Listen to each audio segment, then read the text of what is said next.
Bienvenue dans l'âme des huiles. Ici, on ne se contente pas d'utiliser les huiles essentielles pour se relaxer. Chaque goutte porte son message. Chaque flacon renferme des sortilèges. Et chaque plante est un guide sacré pour nous aider à nous reconnecter à l'essentiel lors de simples rituels. Quand l'âme des plantes touche la nôtre par l'intermédiaire d'une fiole magique, je te souhaite la bienvenue dans l'âme des huiles. Quel plaisir de te retrouver pour ce 15e épisode de l'âme des huiles. Aujourd'hui, je te propose de partir à la rencontre du santal royal hawaïen.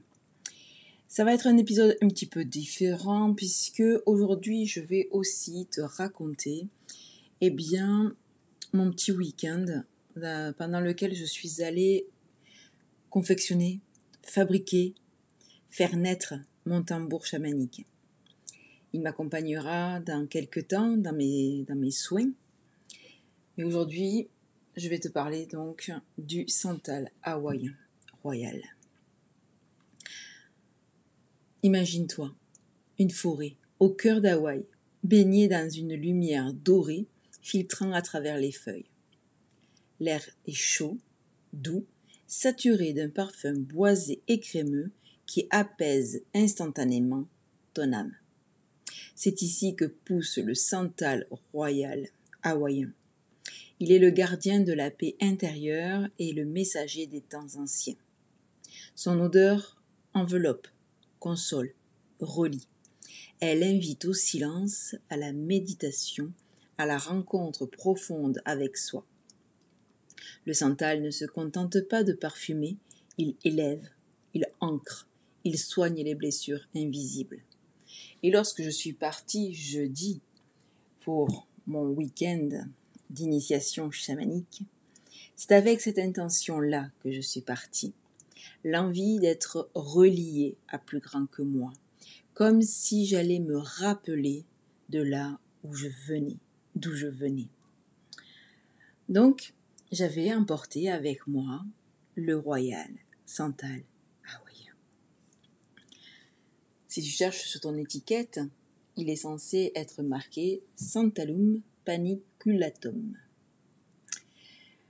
Bien entendu, tu l'auras compris, c'est le bois du santal que nous distillons.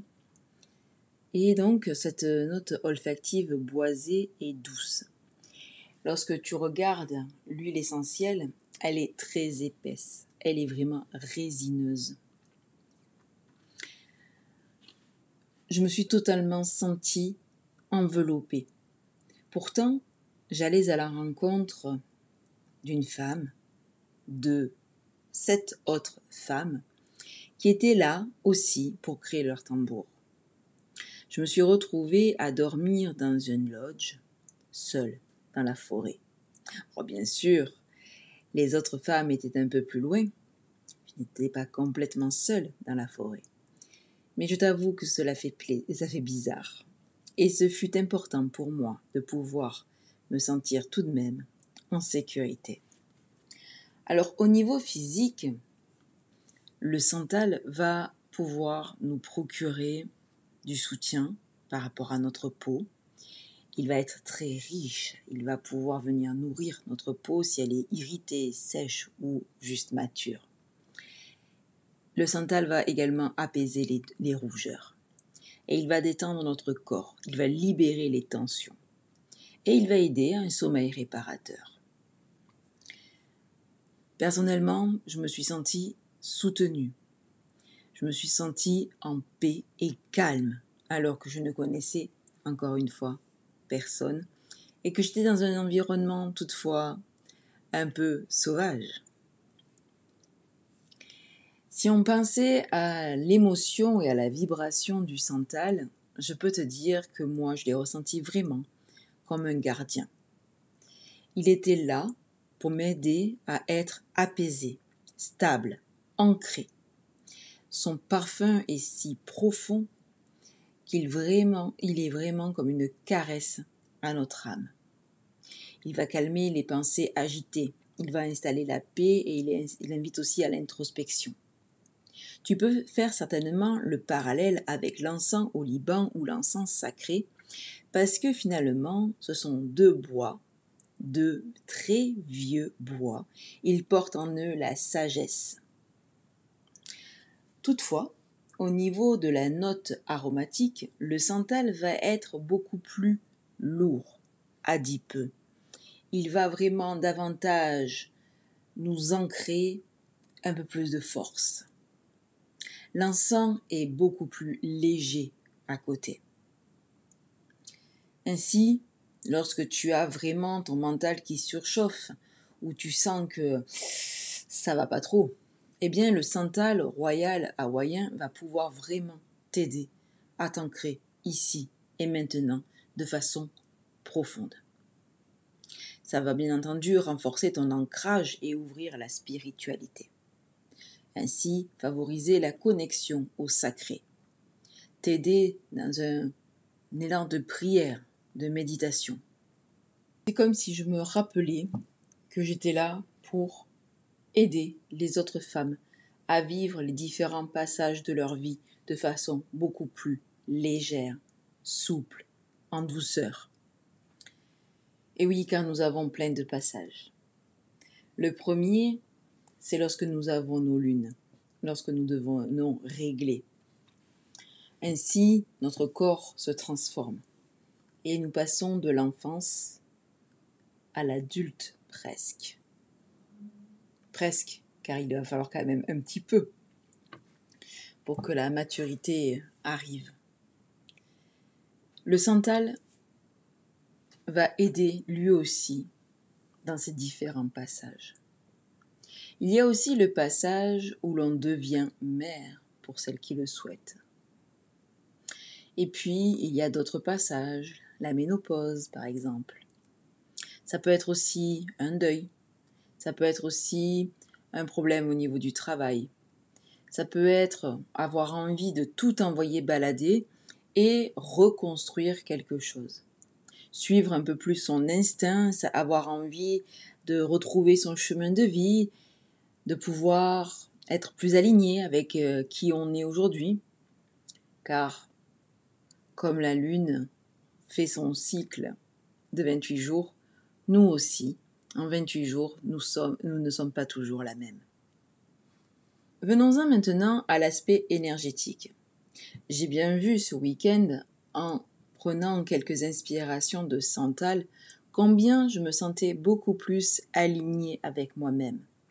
Combien j'étais là, présente, sans avoir justement les idées parasites ou à penser à ce qui pouvait se passer chez moi. Alors que bien entendu, lorsque ça faisait plusieurs heures que je ne l'avais pas utilisé, eh bien ces idées parasites revenaient. Pour la création de ce tambour, il a vraiment fallu que je puisse être concentrée. Et c'est là aussi où j'ai vu combien le TDAH pouvait être un frein dans des choses, dans des réalisations quotidiennes. Heureusement, j'ai eu ma petite fée avec moi car dans le groupe des femmes que nous étions, il y avait une jeune femme qui était doula. Et donc c'est cette doula qui m'a aidée avec du coup la naissance de mon tambour que j'ai trouvé assez périlleuse. Au niveau énergétique, le santal va nous aider à nous ancrer. Donc il va nous aider vraiment à travailler sur notre chakra racine. Mais comme l'encens, eh bien, il va nous aider également avec le chakra couronne. À ceci étant près que le santal va aussi travailler sur le chakra du cœur. Le santal a une énergie très yin, très enveloppante, très câlinante. Elle nous apaise, elle stabilise nos humeurs et elle stabilise notre énergie. Elle permet vraiment de se sentir relié en haut et en bas. Elle va ouvrir un espace de connexion subtile avec le divin, tout en gardant la sécurité d'un enracinement solide. Ça évite d'être un peu trop perché ou un peu trop terre à terre. Le santal est une huile précieuse, douce, généralement bien toléré. Bien entendu, on va toujours tester un petit peu si on veut l'utiliser au niveau topique physique. Si le santal avait un message pour toi, voilà ce qu'il te dirait. Ralentis, respire, souviens-toi de qui tu es. C'est exactement ce qu'il m'a aidé à faire comme travail ce week-end. Ainsi, j'en suis revenue dans mon quotidien avec une autre approche. Et si tu t'es déjà aventuré sur mon site internet, je t'invite à y refaire un tour. alexandrademazie.com. Tu verras que le ton se modifie légèrement. Le santal est donc une huile qui murmure à ton âme. Elle te dit de t'ancrer dans la terre pour te sentir en sécurité. Elle te dit de t'ouvrir au ciel pour accueillir l'inspiration et le sacré. Elle te dit aussi de trouver l'équilibre entre le faire et juste être. Et puis elle te dit que tu peux bien laisser les bruits du monde s'éteindre pour entendre ta propre vérité intérieure. Le santal, c'est l'énergie des gardiens anciens. Patience, sagesse, présence. Il ne pousse pas vite. Il t'enseigne que les choses précieuses ne se construisent pas à la va-vite, mais dans le temps, dans la constance. J'espère que cet épisode t'aura plu. Je trouvais ça intéressant de pouvoir te raconter en parallèle mon accouchement de mon tambour. Et pour les curieux, mon tambour est en peau de cerf. C'est un vieux cerf. La peau est épaisse. J'ai choisi un cadre en séquoia, en forme de fleur. Et sur mon aligneur, donc la partie qui tient les cordes, j'ai de l'ayahuasca et une ammonite. N'hésitez pas à commenter en dessous de ma vidéo. Et puis, si toi aussi tu es porteur ou porteuse de tambour, n'hésite pas à partager comment est ton tambour. Pour l'instant, moi, j'ai besoin de patience et d'apprentissage afin de me connecter pleinement avec mon nouvel allié. Je te souhaite une belle fin de journée et je te dis à la semaine prochaine dans l'âme des huiles.